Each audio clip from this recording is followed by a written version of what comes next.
Comunicación política y AI. En esta serie vamos a estar analizando cómo la comunicación política y la inteligencia artificial se fusionan ante estas elecciones congresuales y presidenciales 2024. Me acompaña Pavel de Camps. Hola Pavel, ¿cómo estás? Muy bien, encantadísimo que por fin estamos aquí juntos para hacer análisis. Es así, ya tenemos mucho tiempo queriendo producir algo juntos y por fin se nos ha dado.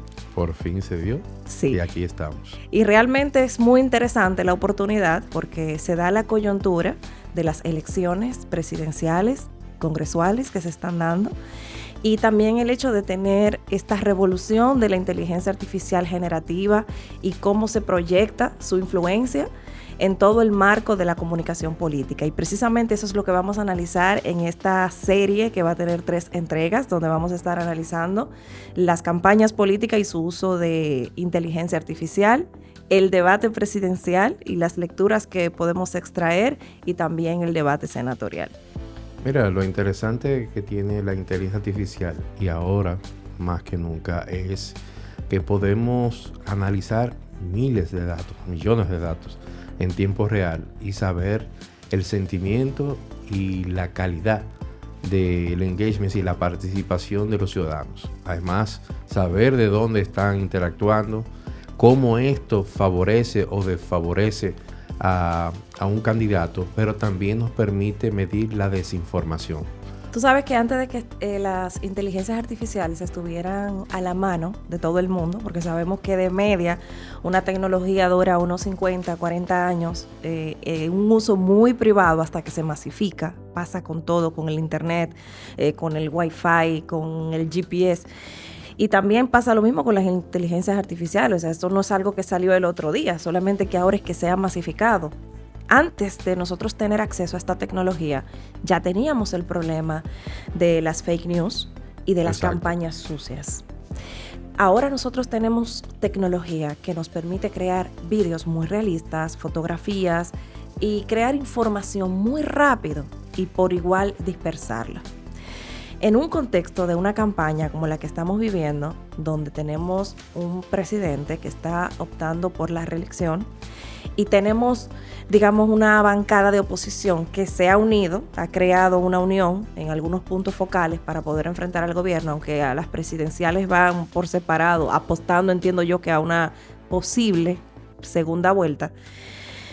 El juego se vuelve un poco complejo porque está esa hambre de poder alcanzar, de llegar al poder, de hacer cambios en el gobierno, y el gobierno tiene todos los recursos del mundo para poder crear publicidad y trabajar con toda esta tecnología que bueno, ya no es emergente, pues ya es parte de nuestras vidas.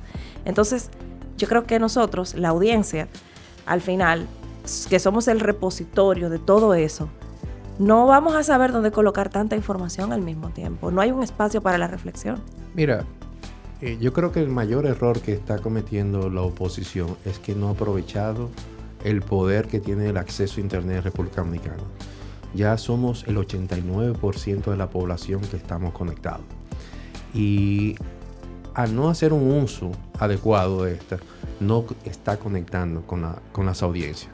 No están entendiendo que el Internet es otro medio también de comunicación, como los periódicos, la radio, la televisión, y tiene un lenguaje totalmente diferente. Lo mismo que las redes sociales, cada red social tiene una forma de conectar. Cuando tú no tienes claro hacia qué target de público tú te quieres enfocar, están haciendo lo mismo que hacen en televisión, simplemente colocan esos videos en las redes sociales y creen que ya están haciendo la comunicación adecuada y cuando es totalmente diferente. Así es, digitalizar la comunicación no se trata de tomar el mismo mensaje que trabajamos para medios tradicionales y llevarlos al universo digital. Hay que adaptarse también a ese lenguaje. Incluso el mensaje tiene que ser segmentado. Si son mujeres, de qué edad, qué profesión, de qué lugar. Por ejemplo, si es presidencial, yo tengo que pensar en la región del Cibao, la región del sur, la del este, o ver una provincia específica. Incluso de esa misma segmentación, hacer microsegmentaciones, ¿sí? Que el mensaje vaya directamente al target que tú quieres impactar. No es lo mismo que yo quiero hacer un video para el área del Cibao a un médico que tenga 45 a 50 años, que al que está recién graduado de medicina. O sea, que tú dirías que la oposición no está aprovechando las ventajas de la tecnología al mismo nivel que lo está haciendo, por ejemplo, el gobierno. Porque está usando la comunicación tradicional. No está haciendo una estrategia de comunicación enfocado a las redes sociales e incluso, puedo ir más lejos, una estrategia de comunicación a través de medios, pero en el mundo digital. ¿Tú crees que esto es un tema de recursos, asimilación de la tecnología, ideología? El problema no es recursos, al contrario, es mucho más económico a través de digital. La creación de los videos para las redes sociales son mucho más económicos que es lo que se están haciendo para la televisión. Uh-huh. Entonces, con un video que yo hago para televisión, yo puedo hacer miles de videos. Entonces, la inversión incluso hasta de publicidad es más económica. Es un tema de mindset, quizás. La manera en la que ven todavía la política y la manera en la que se alcanzan las audiencias está quizás un poco en los años 90. Todavía estamos atrasados. Bueno, más aún, el uso real de la inteligencia artificial, cómo crear contenido, usar los chatbots para interactuar con las audiencias. Bueno, algo tan simple. Hay candidatos que no tienen un website donde está su propuesta. Exactamente. Que es lo más grave. Las propuestas pueden, a través de los chatbots y el uso de la inteligencia artificial, cuando tú le puedes hacer preguntas de tu propuesta y que le dé una respuesta inmediata. La inmediatez con el uso de la inteligencia artificial puede lograr esa interacción que incluso pueda dar a entender que está hablando con el candidato o con parte de su equipo, y esto no se está utilizando.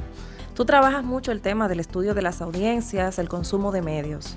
Exacto. Esta información que nos brindas de que se puede comparar una noticia hasta con 6 medios diferentes, ¿es parte de los resultados que has obtenido con tus estudios? Exactamente. Desde el 2017 para acá hemos estado al día de hoy monitoreando el comportamiento de la audiencia de los dominicanos y cómo se comporta. Incluso yo veo hasta el flujo, cómo llega a un medio y hacia a qué medios te va. Y eso me permite saber los intereses de esa audiencia. Si yo voy a buscar a Juan Pérez y va al medio X y veo cómo del medio X se va al medio B y del medio B se va al medio A. Entonces ese flujo me indica los intereses y esas palabras clave que muchos medios no están monitoreando, sí me permite determinar cómo se comporta. Y los dominicanos, mensualmente hay 7 millones de dominicanos buscando noticias informativas de todo tipo, y el mercado de República Dominicana sigue creciendo. No se limita estrictamente para los dominicanos. Incluso el gran mercado ahora mismo de los contenidos que se generan en República Dominicana está en los Estados Unidos, en toda esa comunidad latinoamericana, porque ya nosotros somos generadores de contenidos noticiosos e informativos de interés internacional, y que incluso hoy en día empresas que se dedican a colocar contenidos a nivel global pagan, estamos hablando entre 500 y hasta $1,000 para que coloque una información noticiosa de un producto, y vamos a poner un tema de salud, y indirectamente para hablar de algo que va a aprovechar al ciudadano, pero es para que conozca una marca. Es como mantener una información fluida y vender indirectamente un producto. Mira, yo como estratega, yo trabajo marketing político, trabajo campañas, trabajo con partidos, y desde la experiencia con clientes y desde la experiencia con trabajos científicos, análisis y mediciones, me doy cuenta de que hay 3 problemas fundamentales con el marketing político que se hace hoy en día. Primero, creo que en la clase política, en una buena parte, no voy a generalizar, todavía hay ausencia de entendimiento de este marco tecnológico que nosotros estamos viviendo. Es decir, ha habido un salto gigantesco en la manera en la que alcanzamos a las audiencias y las audiencias interactúan con el contenido. El contenido actualmente es el rey, pero la segmentación es el vehículo definitivo. Exacto. Y la investigación de las audiencias y de las tendencias de consumo previo a crear cualquier cosa es básico. O sea, yo no puedo generar un discurso alrededor de ti, por ejemplo, si tú eres un producto político, sencillamente porque me late.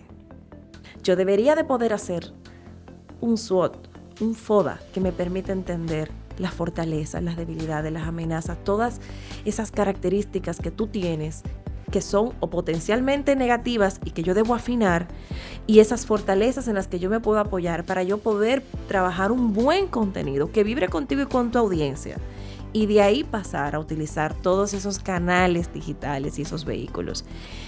Y tampoco creo que se esté asumiendo el crecimiento ideológico que ha tenido la audiencia. El votante promedio se ha vuelto más crítico, es más informado, como tú mencionas. Que la ciudadanía entienda que mensualmente hay un consumo noticioso solamente digital, en busca de información, entre 7 y 9 millones de dominicanos. Bueno, algo tan interesante que incluso los equipos de asesores no investigan la cantidad de noticias que hay publicadas del candidato, y eso se puede determinar y se puede saber el nivel de socialización en los últimos 2 años. Sí, cuando hablamos de socialización, que una noticia que está en un medio X fue compartida en X, o lo que era Twitter, y en Facebook, cómo esa información se socializa, y eso te va a ayudar a determinar los niveles de importancia que tiene esos contenidos, pero te lo organiza por nivel de socialización, te lo organiza de toda noticia, de no importa de qué actividad sea, te lo pone por el orden de importancia, y eso es el gran valor de la inteligencia artificial, que te va permitiendo y comparando a estos candidatos de lo que se está generando de su propia campaña, qué mensaje, qué fue lo que la sociedad consideró que era importante, pero saber de dónde se está socializando, o saber el sentimiento negativo en cuáles provincias está sucediendo y en cuáles son las que generan mayor sentimiento positivo, y cómo esos contenidos generan interacción. Veamos el 2017 los televisores inteligentes, es decir, los Smart TV, que la gente veía YouTube del noticiario.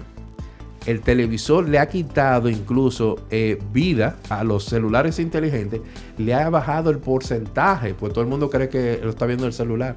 No, estamos hablando que un 33% ahora quiere verlo en grande.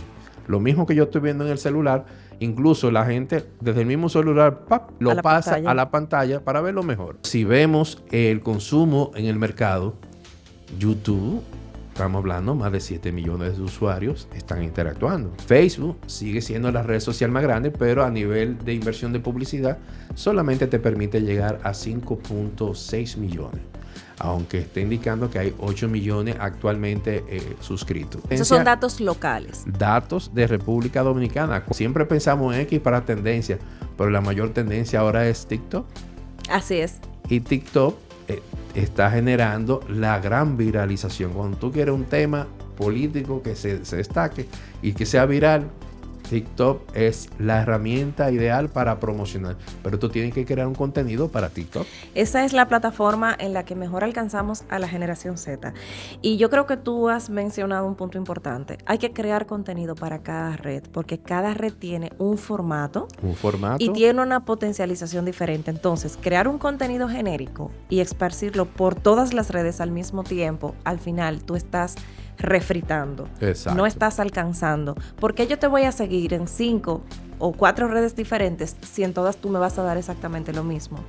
Yo creo que también, y es algo que como estratega política me pasa, nosotros los que trabajamos con políticos tenemos el problema de que a veces cuesta concienciar sobre la necesidad real de sacar un presupuesto para esto.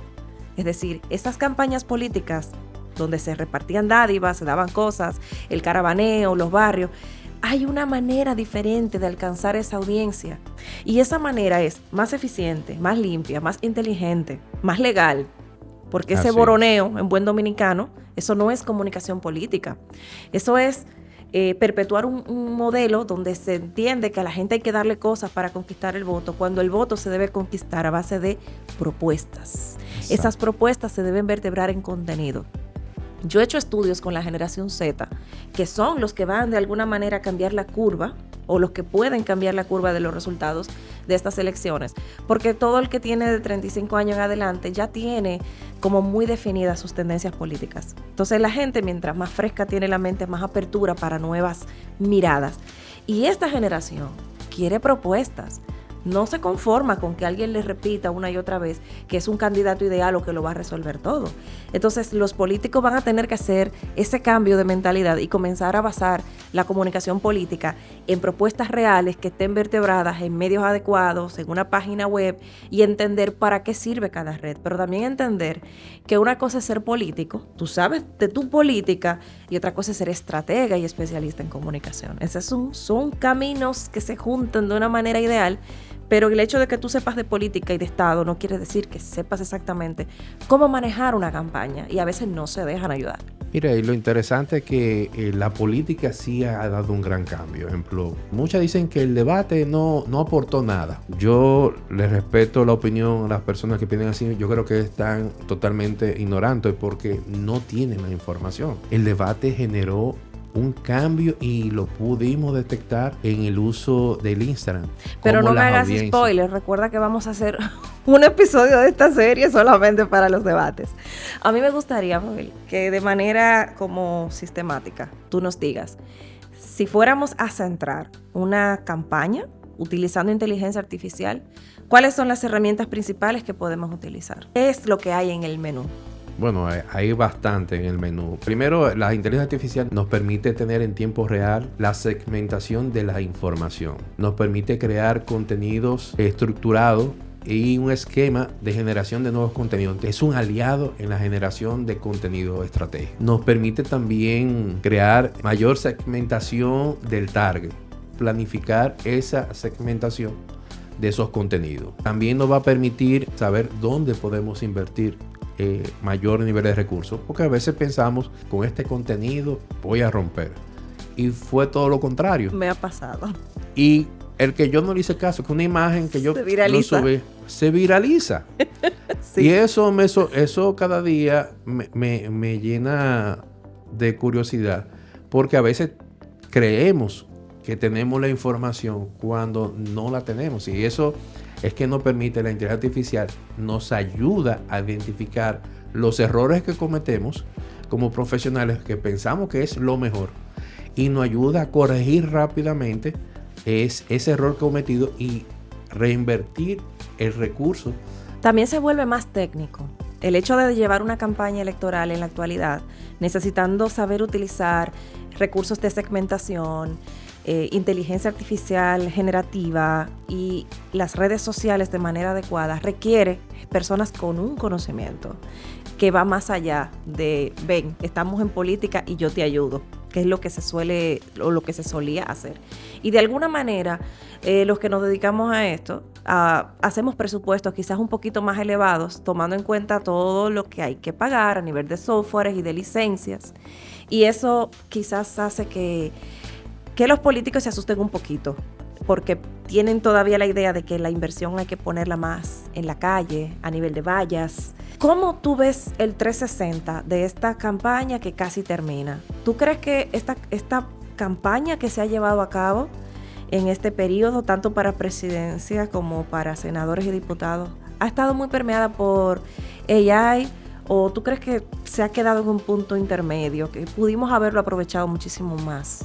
Yo una vez hice un estudio, ¿cuánto me costaba una valla? Hace 4 campañas atrás. Y yo le preguntaba a un político, ¿cuánto le costó esa valla? Me dio una cantidad determinada. Y yo le pregunté, ¿cuánta gente lo puede ver? No supo qué contestar. No lo puede medir. No lo puede medir, no me puedo responder. Y no puedes medir la interacción, nivel de retención, no puedes tener respuestas. Bueno, yo le pregunté un día también, ¿cuánto le costó el bandereo? Por ejemplo, me acuerdo del famoso bandereo que hacían la 27 con Lincoln. ¡Ay, qué horror! Bueno, yo le pregunté cuánto le costó. Entonces, yo le pregunté cuántas personas vieron el bandereo. Tampoco sabía responderme. Ahora yo le dije, mire, con ese monto, usted puede ver que en ese día 333.333 personas van a ver el contenido. Esa es la gran ventaja. Esa es la gran ventaja y sabemos sexo, edades, el sentimiento que esto genera. Y metasegmentación, o sea, Sí. entre las mujeres, quiero que las mujeres ejecutivas vean las madres solteras las que Exacto. están en edad de estudio las que están buscando empleo de manera activa y así sucesivamente. Podemos hacer un trabajo fino. de las propuestas que está generando. Es casi poesía. con El todos estos problema recursos. es que los políticos no han entendido la importancia de esto. Todavía siguen creyendo que las vallas, los afiches de la calle, no estamos en contra, eso es parte de la comunicación. Es complementario en este momento. Se debe complementar porque es que las inversiones que se están haciendo a nivel digital no superan el 10% de la inversión total, cuando debería haber un equilibrio de la inversión. Por lo menos para ser conservadores, que todavía están renuentes, déjale un 30%. Bueno, yo te voy a dar un ejemplo. No voy a mencionar marcas por un tema ético, pero yo trabajé con una de las empresas de tecnología más grandes del mundo, que tiene una representación aquí. Y el año pasado se hizo un cambio de sistema y se pasó de tener el 80% de la publicidad offline al universo digital. Es decir, casi todo se concentró en línea. Y cuando una empresa que domina el mercado en ese sentido hace eso, imagínate el efecto que puede tener, por ejemplo, en una campaña, porque se conoce el mercado y se conocen las tendencias. Se nos acorta el tiempo, la verdad es que este tema a mí me resulta sumamente estimulante, pero yo creo que los que nos hemos dedicado a formarnos en esto, tenemos, Pavel, una responsabilidad de educar, para que tengamos cada vez campañas más limpias, más eficientes, menos invasivas. Basado en propuestas.